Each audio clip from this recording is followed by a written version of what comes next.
Hello students, welcome to adventure. আমি তোমাদের চিন্ময় sir. চলছিল আমার ইন্ডিয়ান ইকোনমি সিরিজ। সামনে তোমরা জানো 14ই জুন অলরেডি ডিক্লেয়ার করে দিয়েছে WBCS 2024-এর প্রিলিমিনারি পরীক্ষা রয়েছে। তার উপর আমরা টার্গেট করে তোমরা জানো আশা করি যে অলরেডি আমি তোমাদের ইন্ডিয়ান ইকোনমি চ্যাপ্টার ধরে ধরে তোমাদের MCQ করাচ্ছিলাম। অন্যান্য ক্লাসে জেনারেলি 25টা করে MCQ আমি সলভ করতাম। আজ থেকে আমি চেষ্টা করব পুরো চ্যাপ্টারে যা যা ইম্পর্টেন্ট MCQ আছে 40টা 50টা যাই হবে একটু তাড়াতাড়ি করে MCQগুলো আমি সলভ করে দিতে চাইছি, কারণ সামনে যেহেতু পরীক্ষা রয়েছে এবং ইন্ডিয়ান ইকোনমি এবং পলিটি থেকে 25টা মার্কস কিন্তু আছে, এবং যেগুলো আমি তোমাদেরকে করাচ্ছি এগুলো শুধু প্রিলিমসের জন্য যে ইম্পর্টেন্ট তা নয়, WBCS এর মেন্সের জন্য ঠিক ততটাই ইম্পর্টেন্ট। ঠিক আছে, যে কোশ্চেনগুলো রেখেছি আর যেগুলো করিয়ে যাচ্ছি আমি মেন যে topic balance of payment due রয়েছে, তার সাথে পাবলিক ফাইন্যান্স ডিউ রয়েছে, মানি ব্যাংকিং ডিউ রয়েছে, আমি পরপর আমি তোমাদের এগুলো করিয়ে যাব। ঠিক আছে, তো চলো আজকে আমি তোমাদের যেগুলো এনেছিলাম যে MCQগুলো সেগুলো ইকোনমি রিফর্ম রিলেটেড, এবং এখান থেকে মোটামুটি একটা কোশ্চেন অন্তত পক্ষে আসে, যেগুলো আসার মতোই সেগুলো আমি তোমাদেরকে ডিসকাস করিয়ে দিচ্ছি। ঠিক আছে, চলো কোশ্চেনগুলো কি আছে একটুখানি আমরা দেখে নিই। বলছে which of the following best describes the public sector in India. তো পাবলিক সেক্টর কাকে বলে তোমরা জানো আশা করি। দেখো, ফার্স্ট ইন্ডাস্ট্রিয়াল পলিসি আমাদের হয়েছিল কবে? 1948-এ, মাথায় রাখবে। সেকেন্ড ইন্ডাস্ট্রিয়াল পলিসি কবে হয়েছিল? 1956-এ। ওকে, তো ডিউরিং সেকেন্ড 5-year প্ল্যান। তো এখানে বলছে যে পাবলিক সেক্টর কাকে বলে। ঠিক আছে, দেখো যেখানে আমরা দেখব যে সরকার, এখানে আমি ছোট্ট একটা কনসেপ্ট বলে দিই, তাহলে অনেকগুলো কোশ্চেনের আনসার একসাথে হয়ে যাবে। বলে দিই শোনো। ধরে নাও 100% কোন একটা কোম্পানির 100% শেয়ার রয়েছে কার? সেন্টারের হাতে, গভর্নমেন্টের হাতে। ওকে, এটা পিওরলি PSU, পিওরলি। ওকে, এবারে এই 100% থেকে একটা কথা মাথায় রাখবে, যদি আপ টু 49% পর্যন্ত যদি শেয়ার সরকার যদি বিক্রি করে দেয়, আপ টু কথাটা লিখলাম, আপ টু মানে সেটা 1% হতে পারে, 0.1% হতে পারে, 2% হতে পারে, 10% হতে পারে, মানে আপ টু 49%। এই প্রসেসটাকে আমরা কি বলবো? ডিসইনভেস্টমেন্ট। ওকে, ডিসইনভেস্টমেন্ট, মাথায় রাখবে এই কথাটা। তার মানে কি? এই ডিসইনভেস্টমেন্ট হলো মানে কি? মানে এখানে 51% শেয়ার আছে গভর্নমেন্টের হাতে, ওকে, আর 49% শেয়ার আছে কার কাছে? না, প্রাইভেটের হাতে। মাথায় রাখবে এইটাকে আমরা বলি কি? PPP, public private partnership. ঠিক আছে, পাবলিক প্রাইভেট পার্টনারশিপ। ওকে, তাহলে কালকে যদি তোমাকে বলে যে ডিসইনভেস্টমেন্ট কাকে বলে, আশা করি তুমি পারবে। আর নেক্সট কথা কি, যে ডিসইনভেস্টমেন্ট কেন করে? না, সরকার যখন টাকা পয়সার প্রয়োজন হয়, ওকে, সে কি করবে? আমাদের যখন টাকা পয়সার প্রয়োজন আমরা কি করি? হয় আমরা ধার করি, আর না হলে আমাদের কাছে যে অ্যাসেট আছে সেগুলো আমরা বিক্রি করে দিই। সিম্পল জিনিস। ওকে, তাহলে ডিসইনভেস্টমেন্ট কিন্তু একটা প্রসেস টুয়ার্ডস প্রাইভেটাইজেশন। এটা এক নম্বর কথা। আর ডিসইনভেস্টমেন্ট কেন করা হয়? না, সরকারের যখন কোনো ডেফিসিট থাকে সেখান থেকে যখন কোপ আপ করতে যায় সরকার কি করে? তার হাতে যে অ্যাসেট যেগুলো আছে সেগুলোকে কি করে? সে বিক্রি করে দেয় বা ধার করে, বা দুটোই করতে পারে। ওকে, আচ্ছা, এবারে যদি গল্পটা উল্টে যায়, মানে ধরে নাও 51% শেয়ার হয়ে গেল কার হাতে? না, প্রাইভেটের হাতে। ওকে, আর 49% শেয়ার হয়ে গেল কার হাতে? না, গভর্নমেন্টের হাতে। তাহলে এটাকে আমরা বলবো কি? প্রাইভেটাইজেশন। অ্যাটলিস্ট এটাকে আমরা বলবো কি? প্রাইভেটাইজেশন। মাথায় রাখবে রিসেন্টলি এরকমই একটা সেক্টরকে প্রাইভেটাইজেশন করে দেওয়া হয়েছে, পুরোপুরি 100% FDI করে দেওয়া হয়েছে, that is insurance. Okay, insurance. মাথায় রেখো, পরীক্ষায় আসার মতো কিন্তু প্রশ্ন। চলো, প্রশ্ন কি ছিল আমরা ফিরে যাই। এই ছোট্ট কনসেপ্ট গুলো মাথায় রেখো, অনেকগুলো কোশ্চেন আনসার হয়ে যাবে। Which of the following be describe the public sector in India. কাকে বলে? Enterprises own and managed by the private হবে কি? একদমই নয়। Enterprises where the government owns most of the assets. একদম মোস্ট মানে কি? মোর দেন 51% তার কাছে অ্যাসেট আছে, আপ টু 100% থাকতে পারে। ঠিক আছে, তাকে আমরা কি বলবো? যে সেটা পাবলিক সেক্টর। ওকে, বাট আচ্ছা, বাকি অপশনগুলো দেখা যাক।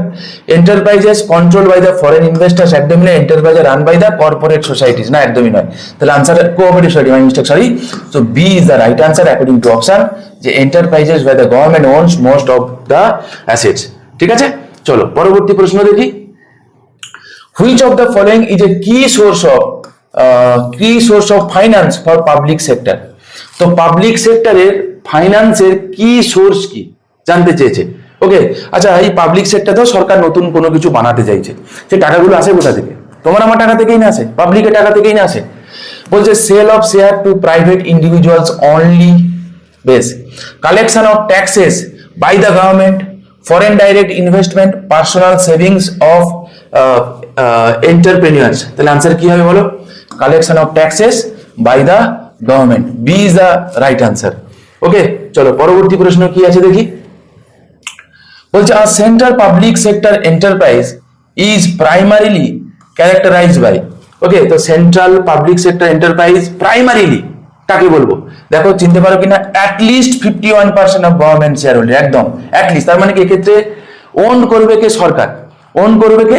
গভর্নমেন্ট ওন করবে, ঠিক আছে। কিন্তু হতে পারে যে প্রাইভেটকে কিছুটা দিল, এটাকে আমরা পিপিপি বলি, ঠিক আছে। কিন্তু এটাকে কন্ট্রোল করার দায়িত্ব, রেসপন্সিবিলিটি কার হাতে থাকবে? গভর্নমেন্টের হাতে থাকবে, ঠিক আছে। চলো এইটুকু মাথায় রাখো, সামনে যেহেতু পরীক্ষা আছে আর আমাদের কাছে যেহেতু বেশি সময় নেই, আমি আর বেশি ডিটেলসে গেলাম না, ঠিক আছে। তোমরা এই কথাগুলোই মাথায় রাখো, একদম মেন কথাগুলোই আমি বলছি। তোমরা খাতা নিয়ে বসো, পরীক্ষায় এলে এইরকমই আসে, এইগুলোই আসবে। ওকে, আর যেগুলো বলার আমি বলে দেবো। চলো পরবর্তী প্রশ্ন কি বলছে দেখি। Public sector undertaking in India were established as part of which economic model? এই যে পাবলিক সেক্টর আন্ডারটেকিং যে করা হয়েছে, তো আমাদের দেশে কোন ইকোনমিক মডেলের উপর ভিত্তি করে করা হয়েছে বলো তো? তোমরা জানো আশা করি, আমরা মিক্সড ইকোনমির কথা বলি, রাইট? মিক্সড ইকোনমির কথা বলি, যে যেখানে কি থাকবে না, পাবলিকও থাকবে প্রাইভেটও থাকবে, রাইট? কোনো সেক্টর এবারে বলে দিয়েছে, কিছু সেক্টর থাকবে যেগুলো পাবলিক মানে পিওরলি গভর্নমেন্টের পুরোপুরিভাবে কন্ট্রোল করে, বাট সময়ের সাথে সাথে সেগুলোকে আমরা কি করেছি?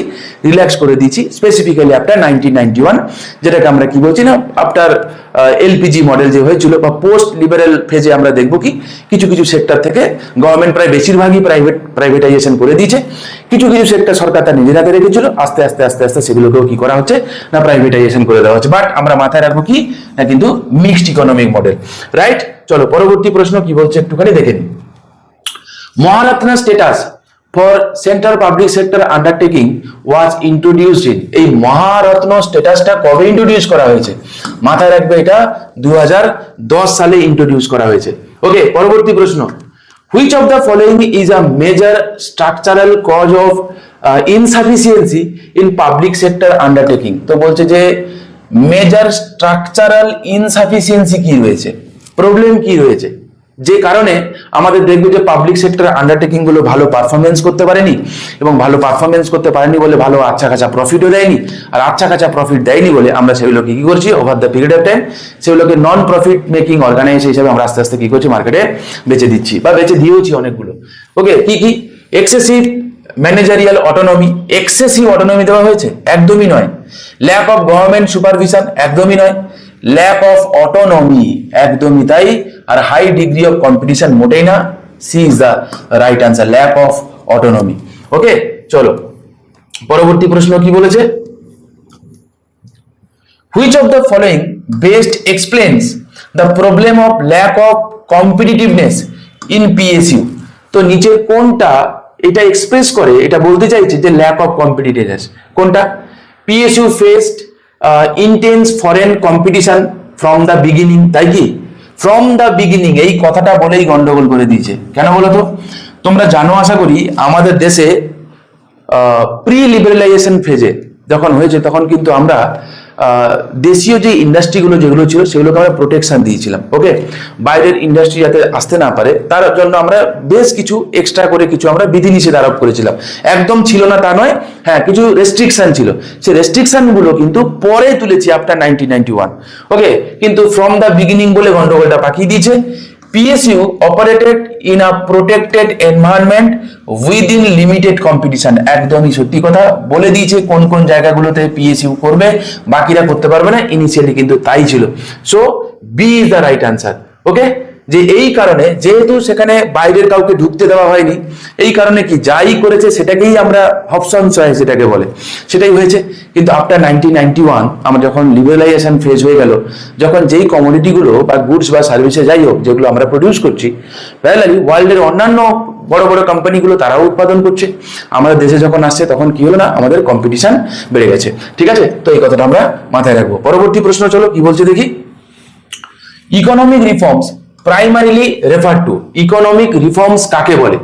ওকে, ইকোনমিক রিফর্মস কাকে বলে? দেখো রিফর্ম বলতে বুঝবো যে সিস্টেমটা চলছিল তাকে পুরো ঢেলে সাজাবো। যেমন ধরো আমি যদি তোমাকে বলি 1991 এটা কিন্তু ছিল আমাদের দেশের একটা স্ট্রাকচারাল অ্যাডজাস্টমেন্ট, মানে এতদিন পর্যন্ত যে ইকোনমিক স্ট্রাকচার চলে এসেছিল যে আমরা গভর্নমেন্ট সেক্টরকে আমরা প্রায়োরিটি দেবো, হ্যাঁ, বাকি সেক্টরগুলোকে আমরা প্রায়োরিটি দেবো না, প্রোটেকশন দেওয়া হবে, এই সমস্তগুলো কিন্তু আমরা তুলে দিলাম, তাই না? তো এটাকে আমরা বলতে পারি কি, যে ইকোনমিক রিফর্ম। তো চলো এই চারটে অপশনের মধ্যে এরকম কি আছে যেটা কিনা ইকোনমিক রিফর্মসকে কথা বলে? Introduction of new taxes in an economy, না না। Complete replacement of capitalism by socialism, না একদমই নয়।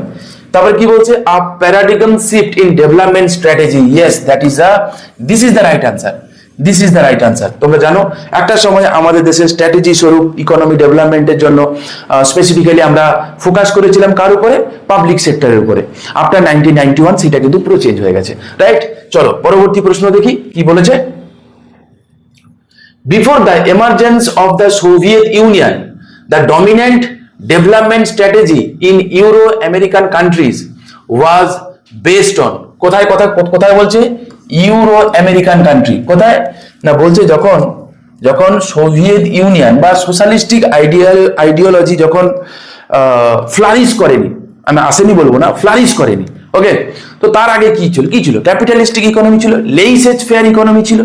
লেইসেজ ফেয়ার ইকোনমি কনসেপ্টটা কি বলে? অ্যাডাম স্মিথ তার ওয়েলথ অফ নেশনস গ্রন্থে বলেছে, কথাগুলো মাথায় রাখবে, যে লেইসেজ ফেয়ারের কনসেপ্টটা তিনি এটাই বলেছিলেন যে গভর্নমেন্ট যে সেক্টরগুলো আছে সেখানে তিনি এত ইন্টারফেয়ার করবে না, সেখানে কিন্তু প্রাইভেট সেক্টর যারা রয়েছে তারা ইন্ডিপেন্ডেন্টলি কাজ করতে পারবে, গভর্নমেন্ট যেন মিনিমাম ইন্টারফেয়ার করে, এটাকেই বলা হয় লেইসেজ ফেয়ারের কনসেপ্ট।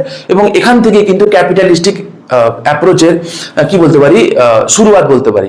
ওকে, তো কি বলেছে দেখো, বলছে সেন্ট্রাল প্ল্যানিং, এটা তো সোভিয়েত ইউনিয়নে ছিল বা সোশ্যালিস্টিক ইকোনমির একটা ফিচার হবে না। সোশ্যালিস্ট কালেকটিভাইজেশন, না একদমই নয়।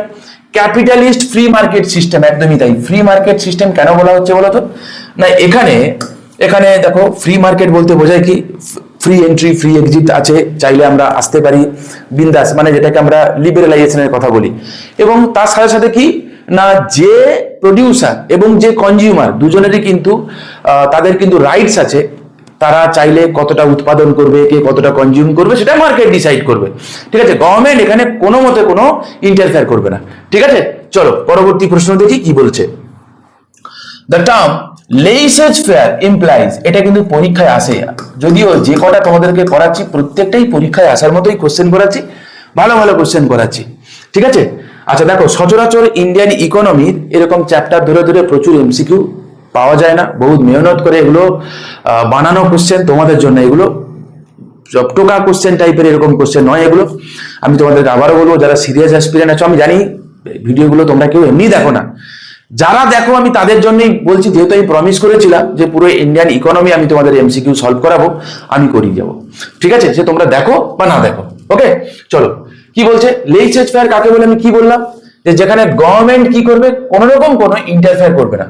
ঠিক আছে, সেটাকে আমরা বলবো কি, এটাকেই আমরা বলি ফ্রি মার্কেট বলি, লেইসেজ ফেয়ার বলি, ডিমান্ড এন্ড সাপ্লাই উপর ভিত্তি করে হবে। ঠিক আছে, সরকার বলবে কি, সরকার হবে ট্যাক্স কালেক্টিভ অথরিটি, বাস। বাকি উৎপাদন ডিস্ট্রিবিউশন যা হবে ডিসাইড করবে কে? মার্কেট ডিসাইড করবে, বাস। ওকে, চলো পরবর্তী প্রশ্ন কি বলবো। এখানকার মেন কনসেপ্ট কিন্তু প্রফিট ম্যাক্সিমাইজেশন। তোমরা জানো, আমি আগেও পড়িয়েছি, আর একবার বলে দিচ্ছি কি, মেন মোটোটাই হচ্ছে প্রফিট ম্যাক্সিমাইজেশন, ম্যাক্সিমাম প্রফিট করব, বাস। পরবর্তী প্রশ্ন কি বলছে, the Washington consensus primarily advocated. তোমরা জানো আশা করি 1980s কি হয়েছিল না, ওয়াশিংটন কনসেনসাস হয়েছিল। কেন হয়েছিল মাথায় রাখবে এই কথাটা, কেন হয়েছিল না, হয়েছিল এই কারণে যে এটা ছিল একটা framework to promote liberalisation, privatisation, reduce government intervention in the economy. বুঝতে পারছো আশা করি। এবং based on this Washington consensus আমরা পরবর্তীকালে কি দেখবো না, এই এলপিজি জনপ্রিয়তা লাভ করে ওয়ার্ল্ড ওয়াইড। এবং তার আউটকাম স্বরূপ আমরা দেখতে পাবো যে ইন্ডিয়াতে এমন একটা কন্ডিশন হয়ে গেছিল, এমনটা নয় যে 1991 সালেই বা ওই 90s দিকে গালফ ওয়ার হলো, ইন্ডিয়ার ইকোনমিক কন্ডিশন হঠাৎ করে খারাপ হয়ে গেল, এমনটা নয়, মোটেই নয়। বরং আমরা দেখতে পাবো, আমি আগেও আলোচনা করেছি তোমাদের সাথে, যে আফটার ইন্ডিপেন্ডেন্স আমাদের দেশের ইকোনমিক হালাত যে খুব ভালো ছিল এমনটা কিন্তু নয়। প্রচুর পরিমাণে আমাদেরকে ইম্পোর্ট করতে হয়েছে। রিসেন্টলি আমরা দেখতে পাবো কি আমাদের দেশের প্রধানমন্ত্রী, তোমরা জানো আশা করি, যে আমাদের দেশের ইকোনমিক স্টেবিলিটি রাখার জন্য বেশ কিছু কিছু মেজারমেন্টের কথা বলেছে। আমি এর আগেও বহুবার আলোচনা করেছি। দেখো, একটা দেশ যদি ইম্পোর্ট ওরিয়েন্টেড ইকোনমি হয় রাদার দেন এক্সপোর্ট করলে তবে তো আমাদের দিকে টাকা আসবে, তবে না আমার ফরেন কারেন্সি রিজার্ভ বাড়বে। কিন্তু যদি আমাকে ইম্পোর্ট করতে হয় তাহলে কি হবে না, আমাদের দেশের যে রিজার্ভ আছে স্বাভাবিকভাবে আমাকে ডলারে পেমেন্ট করতে হবে, আমাদের রিজার্ভটা কমে যাবে। সেটা কিন্তু একটা ইকোনমির জন্য খুব একটা ভালো ইন্ডিকেশন নয়। দেখতে পাবে ফেব্রুয়ারি মাসে আমাদের দেশের ফরেক্স রিজার্ভ প্রায় 726 বিলিয়ন ইউএস ডলারে পৌঁছে গেছিল। এখন এটা কমতে কমতে কমতে কমতে 696 নিয়ার অ্যাবাউট 700 বিলিয়ন ইউএস ডলারের কাছাকাছি মোটামুটি আছে। হ্যাঁ, তো আস্তে আস্তে দেখা যাচ্ছে যে প্রত্যেক মাসে মাসে আরবিআই যখন তার রিপোর্ট পাবলিশ করছে সেখানে এই ফরেক্স রিজার্ভের পরিমাণ কিন্তু কমছে। তাই আমাদেরকে ইম্পোর্ট করতে হয় কি, নাম্বার 1 ক্রুড অয়েল।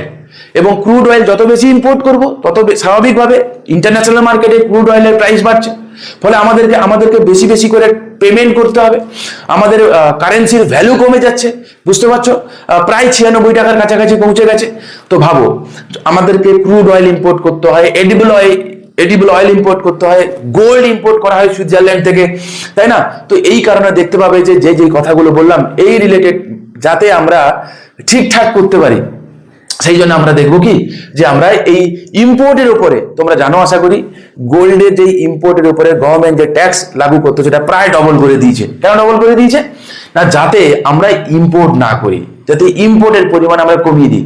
আমাদের দেশের প্রধানমন্ত্রী কি বলেছে, যে সামনের 1 বছর যাতে আমরা সোনা না কিনি। কেন বলেছে এই কথাগুলো বোঝা গেল? কারণ আমাদের দেশে এখন যে ইকোনমিক যা দোলাচল চলছে সেই দিক থেকে একটু সিকিউর, একটু স্টেবল রাখার জন্য, যাতে পেট্রোলিয়াম আমাদেরকে কম আমদানি করতে হয়, কম আমদানি করতে গেলে আমাকে কম পেমেন্টও করতে হবে এই ক্রুশিয়াল সিচুয়েশনকে মোকাবিলা করার জন্য। কারণ finally at the end of the day এটাই সত্যি কথা যে ইন্ডিয়া হচ্ছে একটা ইম্পোর্ট ওরিয়েন্টেড ইকোনমি।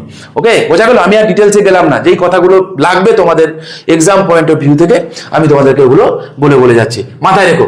তাহলে কি বলছে, ওয়াশিংটন কনসেনসাস প্রাইমারিলি অ্যাডভোকেটেড, তাহলে আনসার কি হবে, লিবারালাইজেশন, প্রাইভেটাইজেশন এবং কি না লেইসেজ ফেয়ার এর কথা বললো, যে কি গভর্নমেন্ট সেখানে মিনিমাম ইন্টারফেয়ার করবে, গভর্নমেন্ট এত ইন্টারফেয়ার করবে না। ঠিক আছে, পরবর্তী প্রশ্ন কি বলছে দেখি। The Washington consensus was conceptually closest to which economic philosophy.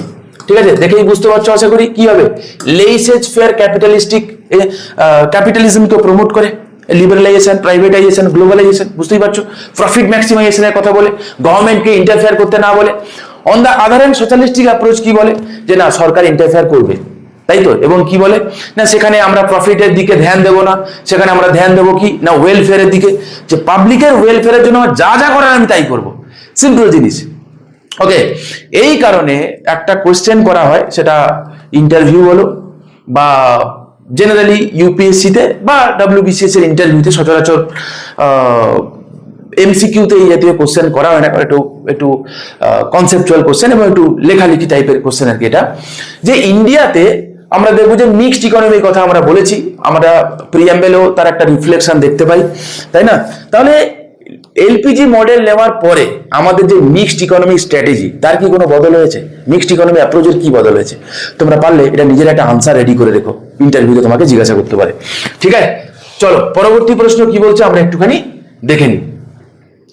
আচ্ছা, many newly decolonized countries initially opted for a closed economy because, দেখো যখন ডিকোলোনাইজ মানে কি, ধরো একটা সময় ছিল ইংল্যান্ড সহ ইউরোপিয়ান প্রচুর কান্ট্রি, তাদের দাবদাবাও ছিল মোটামুটি, তারা আমাদের দেশের কথা বলি, আমরা ছিলাম কলোনি, ঠিক কথা।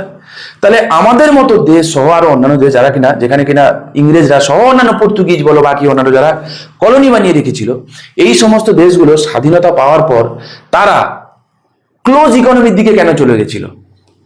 বোঝা গেল? এই প্রশ্নে এটাই জানতে চেয়েছে, কেন চলে গেছিল বলতো? একটা কথা বলো, যে সবে একটা দেশকে ইকোনমিক ভাবে এক্সপ্লয়েট করে গেছে, নতুন ভাবে আমরা যখন স্বাধীনতা পেলাম, আমরা আর নতুন করে না আর এক্সপ্লয়েড হতে চাইনি।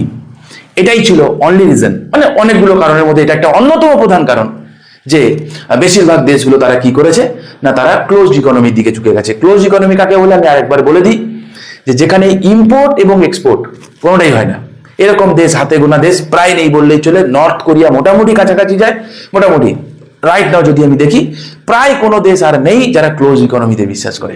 ঠিক আছে, চলো। They faced renewed economic exploitation by foreign power. ঠিক আছে, তো মাথায় রাখবে, এটা মাথায় রাখবে। পরবর্তী প্রশ্ন চলো। The central pillar of India's economic policy in the early decades after independence was. কি বলছে, কি বলছে? The central pillar for India's economic policy in the early decades, mind it. তাহলে ভারত স্বাধীনতা হওয়ার পরে পরে স্পেসিফিক্যালি আমরা যখন স্বাধীনতা হলো, আমাদের যখন ফাইনালি ইকোনমিটা রান হলো 50s পর থেকে বলি, ইনিশিয়ালি আমাদের স্ট্র্যাটেজি কি ছিল বলো তো? ইম্পোর্ট প্রচুর পরিমাণে করতাম, রাতারাতি তো আমরা এক্সপোর্ট করতে পারবো না, কি করব? তাহলে যে জিনিসটা আমরা ইম্পোর্ট করতাম তাকে আমরা আমাদের দেশে বানিয়ে ইম্পোর্ট সাবস্টিটিউশন করতে চাইলাম, মানে যে জিনিসটা আমরা ইম্পোর্ট করতাম দেশে বানাবো। এখনো চলছে সেই প্রক্রিয়া। কি করে বুঝবো? ডিফেন্সের ইকুইপমেন্ট ইন্ডিয়া প্রচুর পরিমাণে ইম্পোর্ট করে, টপ 5টা কান্ট্রির মধ্যে ইন্ডিয়া রয়েছে। এবং বলে রাখা ভালো, লাস্ট টপ 3টে দেশের মধ্যে ছিল, এক্স্যাক্টলি ফিগারটা আমার মনে, একটু গুগল করে নিও। লাস্ট টাইম বলছি, টপ 5টা কান্ট্রির মধ্যে ইন্ডিয়া আছে। ঠিক আছে, যে ইন্ডিয়া প্রচুর পরিমাণ ডিফেন্স ইকুইপমেন্ট ইম্পোর্ট করতো। হাল ফিলহাল দেখা গেছে কি, আত্মনির্ভর ভারত স্ট্র্যাটেজি নেওয়া হলো, ইন্ডিয়া কিন্তু ডিফেন্স ইকুইপমেন্ট আগের থেকে কিন্তু এক্সপোর্টের পরিমাণ আমরা বাড়াতে পেরেছি। কেন হলো? এই যে আত্মনির্ভর ভারতটা কি একটা ইম্পোর্ট সাবস্টিটিউশনের একটা অল্টারনেটিভ ওয়ে, যে আমরা দেশে বানাবো। আগে আমরা ফুড গ্রেন ইম্পোর্ট করতাম, আমাদের দেশে গ্রিন রেভলিউশন হলো, তাই না? শুধু তাই নয়, এডিবল অয়েল পর্যন্ত আমাদেরকে ইম্পোর্ট করতে হয়। সেটাও আমরা কি চাইলাম, যে আমাদের তোমরা জানো আশা করি, যে তৈল জাতীয় বীজ যাতে আমরা বেশি পরিমাণে উৎপাদন করি সেদিকে আমরা ধ্যান দেওয়ার কথা বলছি। এবং দ্য মোস্ট ইম্পর্টেন্ট পালসের কথা বলছে। পালস, এই পালসটা কিন্তু ইন্ডিয়া পালস উৎপাদনে নাম্বার 1, পালস কনজিউমের দিক থেকে নাম্বার 1, এবং পালস ইম্পোর্টের দিক থেকেও নাম্বার 1। তাহলে বুঝতে পেরেছো, ইন্ডিয়া যেই পরিমাণে পালস উৎপাদন করে তার ডোমেস্টিক ডিমান্ডকে সার্ভ করার মতো ইন্ডিয়া কিন্তু উৎপাদন করতে পারে না। বোঝা গেল? এই কারণে আমরা দেখবো কি, যে আমরা চাইছি যে এইগুলোকে আমরা দেশের মধ্যে উৎপাদন করতে চাইছি। তাহলে ইনিশিয়ালি কি ছিল? তাহলে ইম্পোর্ট সাবস্টিটিউশনের দিকে আমরা ধ্যান দিয়েছিলাম। ঠিক আছে, ইম্পোর্ট সাবস্টিটিউশন মানে কি, যে জিনিসটা আমরা ইম্পোর্ট করছি সেটা আমরা দেশে আমরা প্রডিউস করব। ঠিক আছে, ওকে, চলো পরবর্তী প্রশ্ন কি বলছে দেখি। দেখো, আমি একটু স্পিডেই পড়াচ্ছি কারণ তোমাদের রিভিশন হচ্ছে, আমি বলে যাচ্ছি, চুপটি করে মন দিয়ে শোনো। যে শোনা সে ঠিক শুনবে, যে শুনবে না তোমার জন্য এই ভিডিও নয়। রিলস দেখার মতো বহু কিছু আছে, জাস্ট রিলস দেখো। ঠিক আছে, রিলস দেখো, তাতে তোমার প্রিলিমসের কি হবে আমি জানি না, ইটস ইউর রেসপন্সিবিলিটি। বাট যারা তোমরা সিরিয়াস অ্যাসপিরেন্ট যারা আছো, চুপটি করে মন দিয়ে প্রাণ দিয়ে শোনো। ঠিক আছে, বাকি যোগা দেখা জায়গা। চলো, license raj system in India employed. License raj কাকে বলে? বলছে অমুক ইন্ডাস্ট্রি করবো এই লাগবে, তুমুক ইন্ডাস্ট্রি করবো এই লাগবে, এই ক্যাটাগরি এই সেই। ঠিক আছে, তোমাদের মনে আছে এমআরটিপি অ্যাক্টের কথা 1969 হয়েছিল। ফাইনালি আমরা দেখতে পাবো কি, যে 1991 সালে এগুলো সব স্টোরি দিয়ে এন্ড করে দিয়েছি। আমরা করলাম CCI, competition commission of India, তাই না? কম্পিটিশন কমিশন অফ ইন্ডিয়া 2002, তাই না? আচ্ছা, একটু গুগল করে সালটা লিখে নাও, মনে হচ্ছে 2002 সালে হয়েছিল, একটু গুগল করে নিও। ওকে, তো কম্পিটিশন কমিশন অফ ইন্ডিয়া এলো। এই কম্পিটিশন কমিশন অফ ইন্ডিয়া দেখতে পাবে এখন কিন্তু এই মার্কেটে দেখা গেল কেউ হয়তো লো প্রাইসে বিক্রি করছে বা কেউ ম্যানিপুলেট করছে, দেখবে এই কম্পিটিশন কমিশন অফ ইন্ডিয়া কি করে, ইন্টারফেয়ার করে। একটু পেপার পত্রিকাতে চোখ রাখবে, দেখবে আসে। মনে আছে যখন জিও ফ্রিতে ইন্টারনেট দিচ্ছিল, মনে পড়ে, মাসের পর মাস, তখন ভোডাফোন কি বললো, যে না কম্পিটিশন কমিশনকে কাছে গেল, যে না এরকম করে করা যায় না। মনে আছে, competition commission of India recently propose করেছে যে যদি যে কোম্পানিগুলো রয়েছে টেলিকম কোম্পানিতে, তো বিশেষ কিছু আমাদের কাছে অল্টারনেটিভস নেই, জিও না থাকলে হয় ভিআই আর না হলে এয়ারটেল, আর কিচ্ছু বেঁচে নেই, বাকি সব গাছে উঠে গেছে। তো এরপরে ভির হালাত খুবই খারাপ, ধুকে চলছে। তাই কম্পিটিশন কমিশন অফ ইন্ডিয়া বলছে প্রায় 24 লক্ষ কোটি টাকা ডিউ রয়েছে ভিআই। তো বলছে যে টাকাগুলো ছাড় দিয়ে দেওয়ার জন্য, যাতে এরা ব্যবসা করতে পারে, যাতে কম্পিটিশন বজায় থাকতে পারে। যাকে ঠিক আছে, তো এই ছোট ছোট কথা তোমাদেরকে আমি বলছি, একটুখানি মাথায় রাখো। কি বলছে? Excessive government control through licensing, এটাই হচ্ছে লাইসেন্স রাজ, বাস, দ্যাটস ইট। পরবর্তী প্রশ্ন, which of the following best describes India's trade policy immediately after independence, তো immediately after independence India's trade policy কি ছিল? কি ছিল দেখো তো, ইন্ডিয়া কিরকম ছিল? Close economy with high tariff and import licensing, তাই না? Initially Indian economy close economy দিকে ছিল। আফটার 1991 ইন্ডিয়ান ইকোনমিতে কি হয়েছে? এলপিজি মডেল হয়েছে। ঠিক আছে, চলো পরবর্তী প্রশ্ন দিকে। আমি আর অনেক ডিটেলসে গেলাম না, একদম কি কি ওয়ার্ড গুলো বলছেন বারবার বলছি, ঠিক আছে? একদম কি যেগুলো না পড়ে গেলে পাপ দেবে, সেই কথাগুলোই বলছি। চলো, why did India adopt plan development after independence? ঠিক আছে, দেখো এই plan development after independence India কেন করেছিল? প্ল্যানিং আমরা কেন করি? প্ল্যানিং আমরা এই কারণে করি যে কোন জায়গায় কার কি দুর্বলতা আছে, কি ব্যাপার, সেগুলোকে দেখার জন্য আমরা প্ল্যান করি, সিম্পল জিনিস। তেমনি ভাবে আফটার ইন্ডিপেন্ডেন্স আমাদের দেশের ইকোনমিক হালাতও খুব একটা ভালো ছিল না, তো সেখান থেকে বাঁচতে গেলে আমাদের রাস্তা কি? প্ল্যান করেই করতে হবে। কারণ তোমরা জানো আফটার ফার্স্ট ওয়ার্ল্ড ওয়ার, যখন ওয়ার্ল্ড একটা গ্রেট ডিপ্রেশন হয়েছিল না, এই সোশ্যালিস্টিক ইকোনমি সোভিয়েত ইউনিয়ন কিন্তু তখন সাস্টেন করেছিল, কারণ তার কাছে সলিড একটা গাইডলাইন ছিল, প্ল্যানিং ছিল। সেটা কিন্তু সমগ্র ওয়ার্ল্ডের অন্যান্য ক্যাপিটালিস্টিক দেশগুলোকেও কিন্তু বেশ আকৃষ্ট করেছিল। তারপরে দেখতে পাবো যে প্ল্যানিংটাও কিন্তু একটা পার্ট হয়ে যায় প্রায় সব দেশেই, যে প্ল্যানিংটা থাকে। তো এই কারণে আমরা দেখতে পাবো কি যে মানে আফটার ইন্ডিপেন্ডেন্স আমরা যখন ইকোনমিক পলিসি যখন আমরা নিই, তো প্ল্যান করেছিলাম এই কারণে যাতে আমরা ইকোনমিক গ্রোথ আনতে পারি, আমাদের ইন্ডাস্ট্রিয়াল ডেভেলপমেন্ট যাতে ভালো হয়, তাই না? অ্যাজ এ হোল আমাদের ইন্ডিয়ার হালার জন্য বেটার জায়গায় যায়, ঠিক কিনা? কি বলছে? Strong industrial base inherited from British rule, না স্ট্রং ইন্ডাস্ট্রিয়াল বেস আমাদের কোনোদিন ছিল না। abundant foreign capital inflow একদমই না, weak industrial base and colonial economic exploitation, yes this is the right answer। চলো পরবর্তী প্রশ্নতে যাই আমরা। during early decades after independence public sector units were regarded as, তো আফটার ইন্ডিপেন্ডেন্স প্রথম দিককার ডিকেডস গুলোতে পাবলিক সেক্টর ইউনিটস গুলোকে কি নামে ডাকা হতো কি? Engines of growth. ঠিক আছে, যে গ্রোথ যে হচ্ছে তার প্রধান ইঞ্জিন হচ্ছে এই পাবলিক সেক্টর গুলো, মডার্ন টেম্পোও বলা হতো এদেরকে, যে এরাই আমাদের কিন্তু গ্রোথকে কি করবে না বুস্ট করবে। ঠিক আছে, মাথায় রাখবে। পরবর্তী প্রশ্ন কি বলছে দেখি। One of the major roles of public sector in India has been, কি সেটা?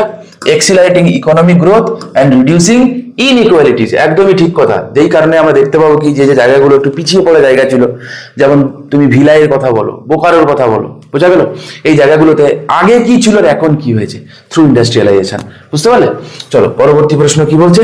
Which of the following sectors was primarily developed under the public sector in post independence India? তো বলছে কোনটা ডেভেলপ করা হয়েছে পাবলিক সেক্টর হিসেবে, কোনটা বলো তো? বেসিক অ্যান্ড হেভি ইন্ডাস্ট্রিজ, তাই না?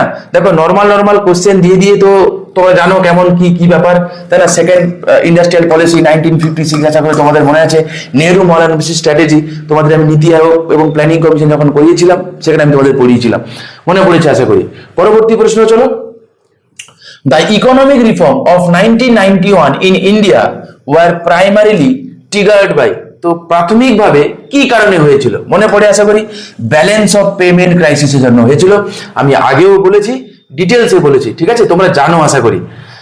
Under the IMF extended fund facility India received assistance in exchange for, ঠিক আছে, তো কিভাবে পেয়েছিল বলো তো? কি কারণে দেওয়া হয়েছিল extended fund facility?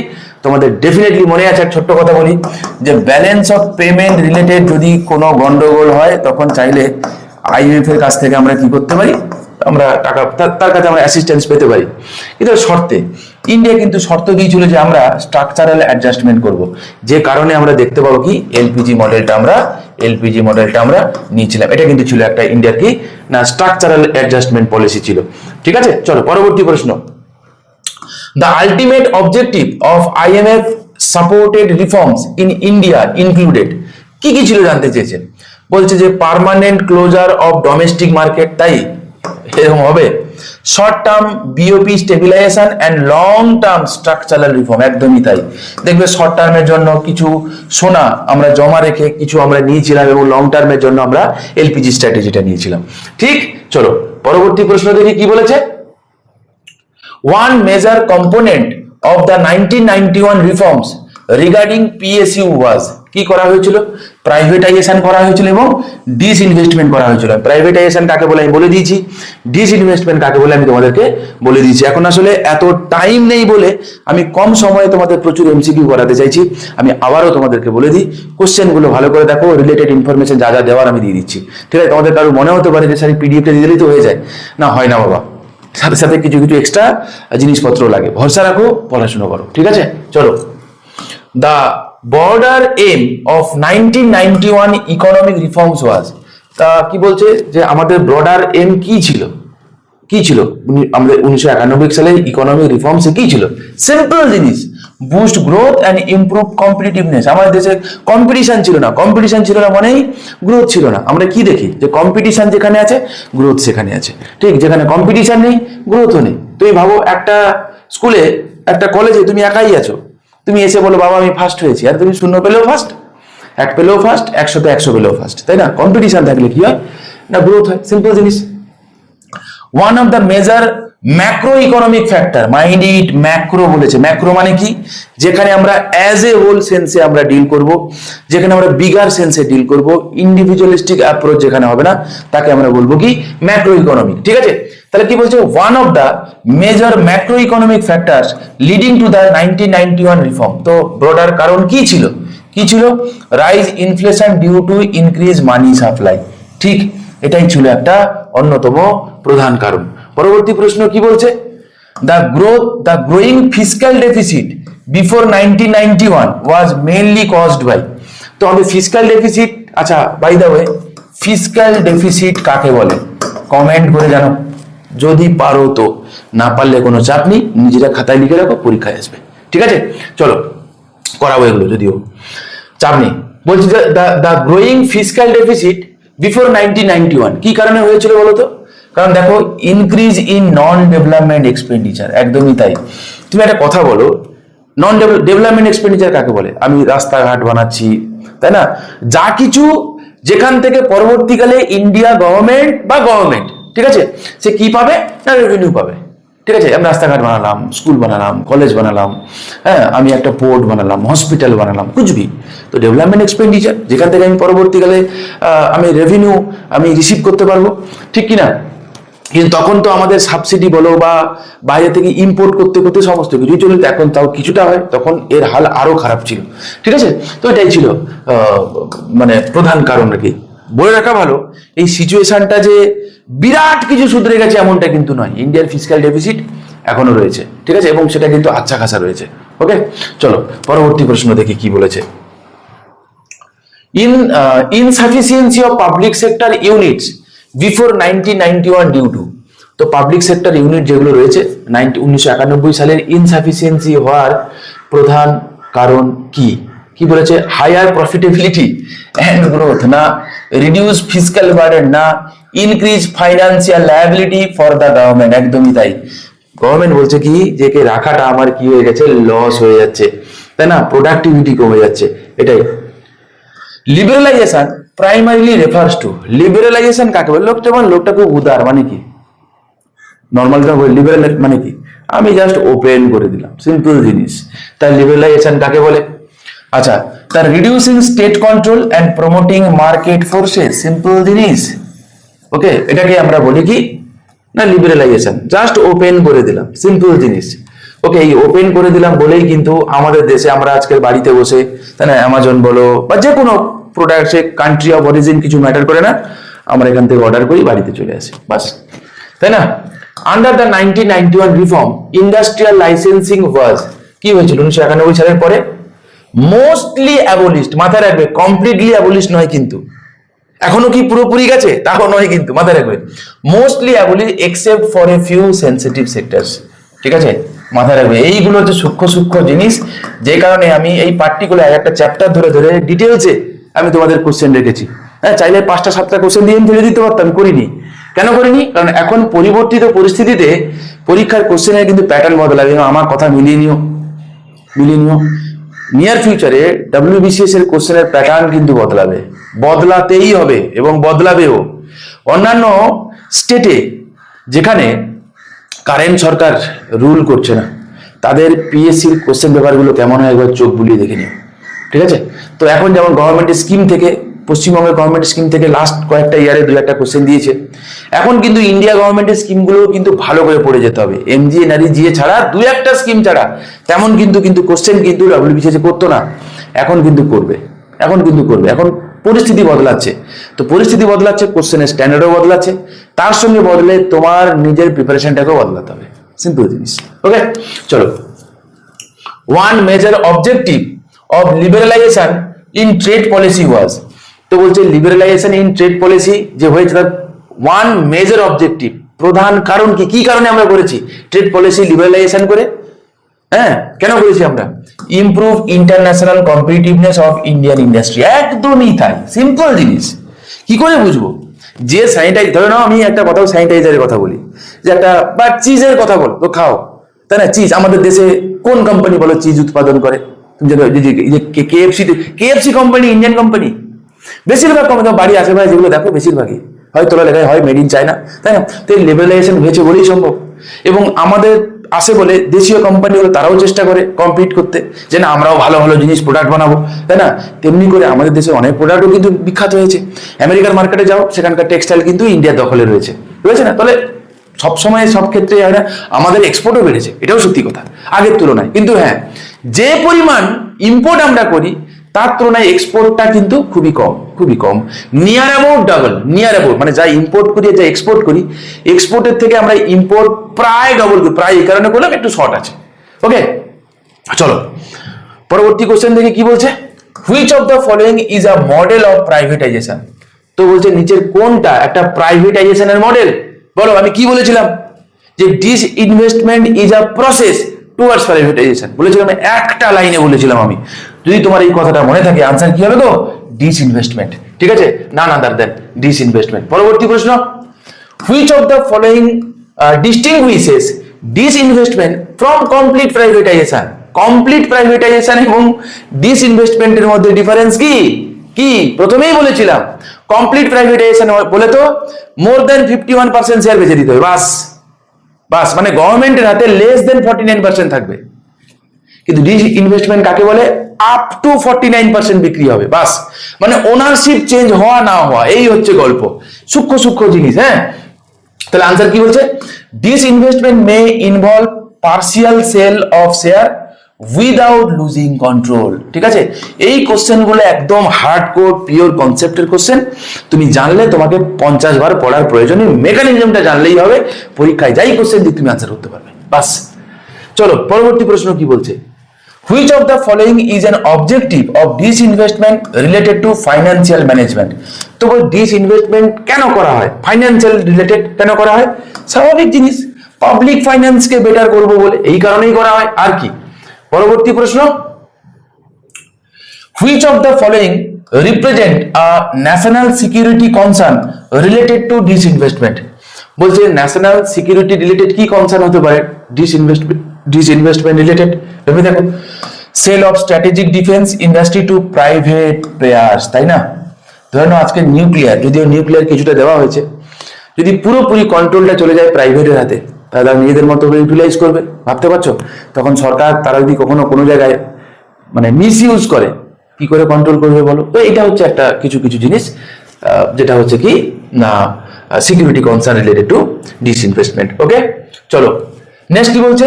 Chronic capitalism in the context of disinvestment refers to? হাল ফিলহালে এই কথাটা খুব চলছে। হোয়াট ইজ ক্রনিক ক্যাপিটালিজম, কাকে বলে? Okay, chronic capitalism in the context of disinvestment কাকে বলে? কি জিনিসটা কি? সিম্পল জিনিস, favouring specific corporate groups in asset sale. বুঝতে পেরেছো? আশা করি সমঝদারোं के लिए ইশারাই কাফি হয়। বুঝতে পারছো?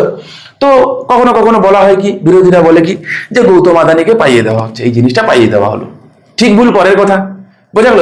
এই নিউজগুলোতে আছে না যে ক্রনিক ক্যাপিটালিজম।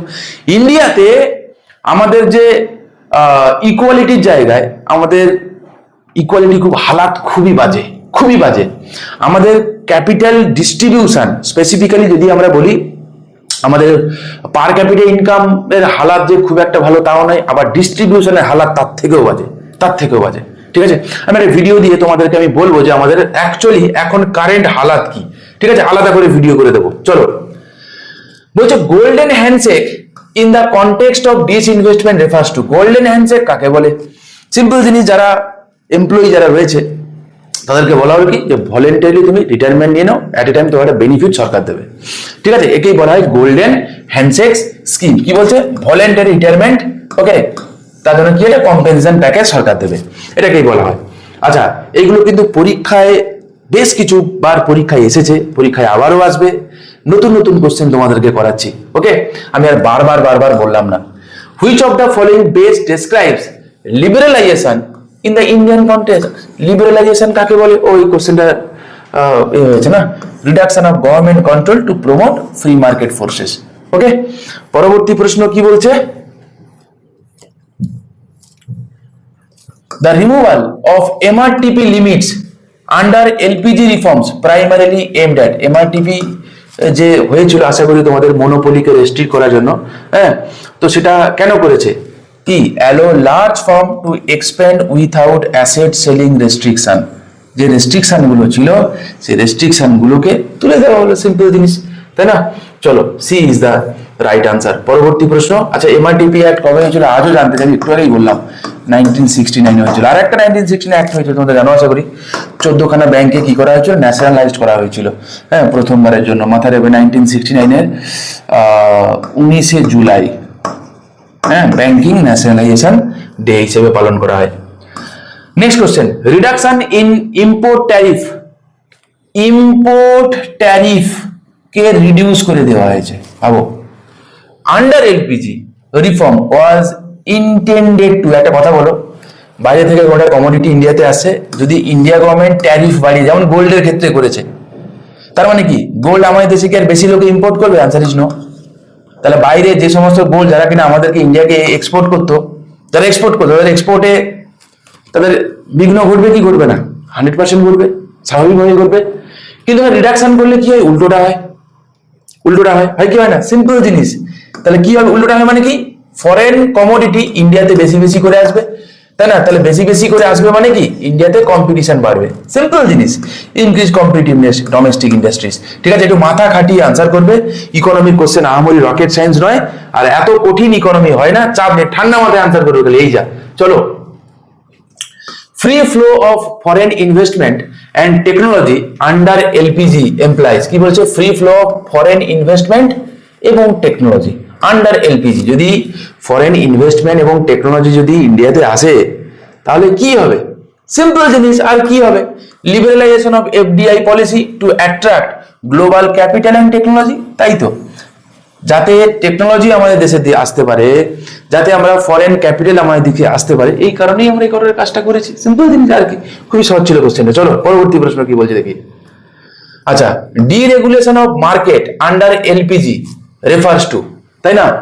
ডিরেগুলেশন মানে কি? মানে গভর্নমেন্ট তাকে রেগুলেট করতো, এখন গভর্নমেন্টকে বলা তুমি তো রেগুলেট করো না, মানে লেইসেজ ফেয়ারের দিকে চলে যাওয়া। ঠিক আছে, তার মানে কি?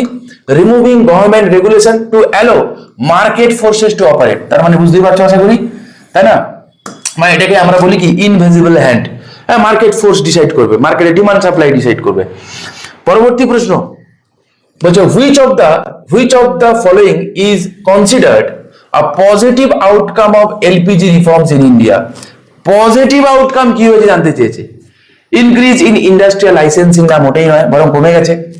ডিক্লাইন ইন পভার্টি রেশিও, হাতে থাকুক। এক্সপেনশন অফ এমআরটিপি রেস্ট্রিকশন, হয়নি। রেইজ ইন ট্রেড বিজনেস, বলো হাতে রইল বি আর ডি, এই দুটোর মধ্যে কি হবে? ডিক্লাইন ইন পভার্টি নাকি raise in trade barriers? Sorry, my mistake, raise in trade barriers. Trade ভেরিয়াসকে তো রেইজ হয়নি, সরি আমি ভুল পড়েছিলাম, তো ডি তো হবে না। আনসার কি হবে? Decline in poverty ratio, B is the right answer. এখন যদি আমরা দেখি তো ইন্ডিয়াতে পভার্টি ওই সিঙ্গেল ডিজিটে এসেছে, মাল্টি ডাইমেনশনাল পভার্টি ওই 15 পয়েন্ট সামথিং আছে। ঠিক আছে, চলো পরবর্তী প্রশ্ন আমরা দেখি কি বলেছে। পরবর্তী প্রশ্ন কি বলেছে দেখি। হ্যাঁ, the decline in poverty after LPG reform is mainly attributed to, যে after LPG reform যে poverty কমেছে, তো মেনলি কি কারণে কমেছে? কারণ rapid GDP growth and job creation. Parallelly একটা কথা তোমাদেরকে বলে রাখি, শোনো, এটাও সত্যি কথা যে আফটার 1991 ইন্ডিয়াতেই ইকোনমিক গ্রোথ হয়েছে, ইয়াস হয়েছে হয়েছে, বাট সেটা হয়েছে জবলেস গ্রোথ, এটাও সত্যি কথা। ঠিক আছে, এটা হয়তো অপশানে আছে বলে আনসার করতে হয়েছে, জবলেস গ্রোথ মাথায় রাখো, গ্রোথ হয়েছে বাট জবলেস গ্রোথ হয়েছে, কথাটা মাথায় রেখো। এটাও কিন্তু WBCS এর প্রিভিয়াস ইয়ারে আসা প্রশ্ন। ঠিক আছে, which of the following best explain the role of FDI after LPG reform. ঠিক আছে, রোল অফ FDI কি হয়েছে, কি হয়েছে? It replace all domestic industry, না তা হয়নি। It reduce the technology transfer, না, it help establish new industries and expand কি এক্সিস্টিং ওয়ান, তাই না? বাস, C is the right answer. চলো পরবর্তী প্রশ্ন দেখি।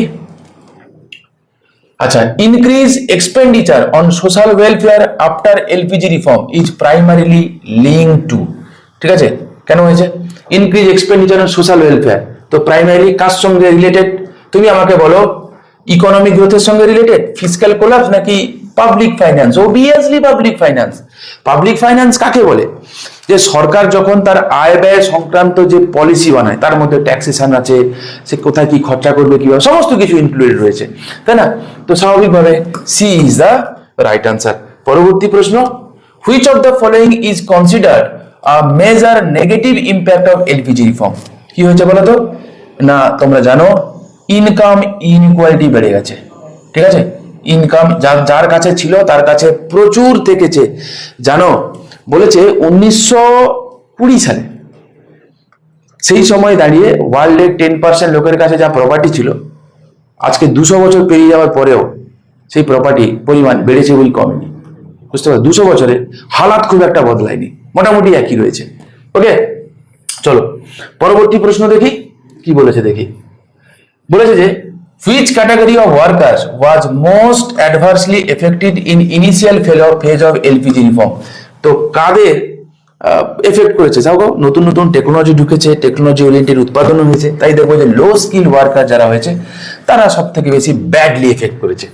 ওকে, চলো লাস্ট কোশ্চেন এই চ্যাপ্টারের, one major concern regarding the gig economy.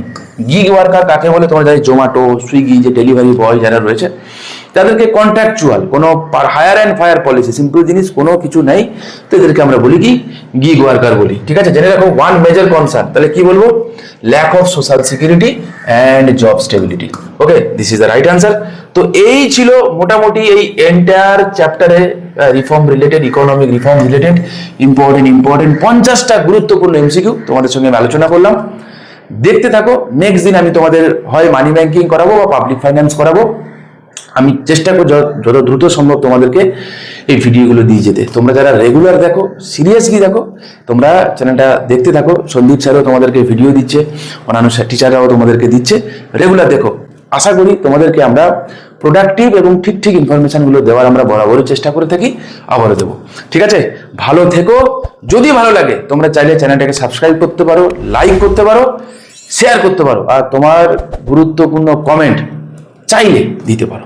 ভালো থেকো, দেখা হচ্ছে নেক্সট ভিডিওতে।